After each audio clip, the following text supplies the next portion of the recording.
السلام علیکم ناظرین، آپ دیکھ رہے ہیں سلوار ٹی وی اور میں ہوں آپ کا میزبان محمد ننگیال خان۔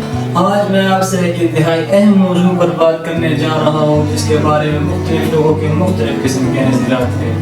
کوئی اسے قدرتی وبا قرار دے رہا ہے تو کوئی اسے مین میڈ وائرس کا نام دے رہا ہے، کوئی اسے امریکہ اور یہود کا سازش قرار دے رہا ہے تو کوئی اسے عذاب الہی سے منسوب کر رہا ہے۔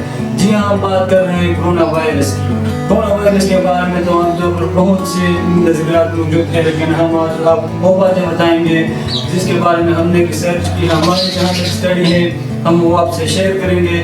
یہ ضروری نہیں کہ آپ ہم سے سب متفق ہو جائیں، ہو سکتا ہے آپ میں سے بہت سے لوگ ہم سے اختلاف بھی کریں، مگر آج ہم آپ سے وہ باتیں شیئر کرنے جا رہے ہیں جس کے بارے میں ہمیں یقین ہے کہ 75% لوگ ہم سے ضرور متفق ہوں گے، اور یہ باتیں سن کر آپ یقین سوچ پر مجبور ہو جائیں۔ اس وقت جب کرونا وائرس کی آڑ میں مختلف وباؤں کا بازار کرن ہے، دوسری طرف اس کرونا وائرس سے ہونے والی تبدیلیاں بھی منظریات پر آ رہی ہیں۔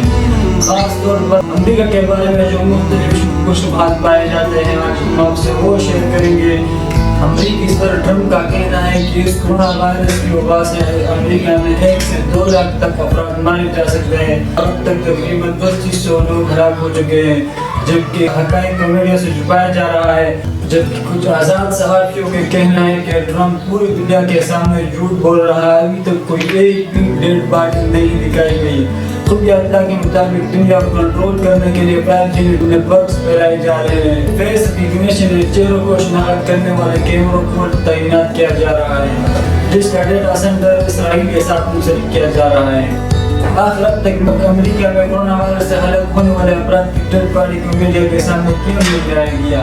کرونا وائرس کے حوالے سے امریکی صدر کے بیانات بھی امریکہ کو شبہات کی گہرائی میں دھکیلتے جا رہے ہیں۔ ٹرمپ کے بدلتے بیانات کسی نئی کہانی کا پتہ دے رہے ہیں، جبکہ صورتحال یہ ہے کہ امریکہ میں ہسپتالی انتظامیہ کو میڈیا سے دور رکھا جا رہا ہے، صحافیوں کو ہسپتالوں میں اندر نہیں لیا جا رہا، ہسپتالوں کے بالکل کے جیسے کہ اہلکار کھڑے ہیں اور ہسپتالوں کے اندرونی ماحول کو باہر کے لوگوں سے چھپایا جا رہا ہے۔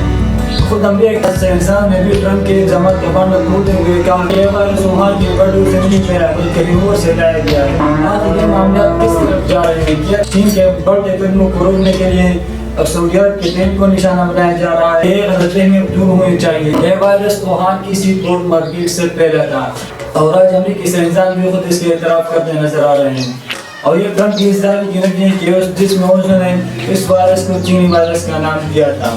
دوستو، اگر آپ ہماری ویڈیو سے اتفاق رکھتے ہیں تو پلیز کمنٹ میں ہمیں ضرور بتائیے گا۔ ویڈیو کو لائک اور شیئر کرنا نہ بھولیے گا۔ دوستو، اگر آپ کو ہماری ویڈیو اچھی لگی تو ہمارے چینل کو سبسکرائب کر کے بیل آئیکن پر ضرور کلک کریں۔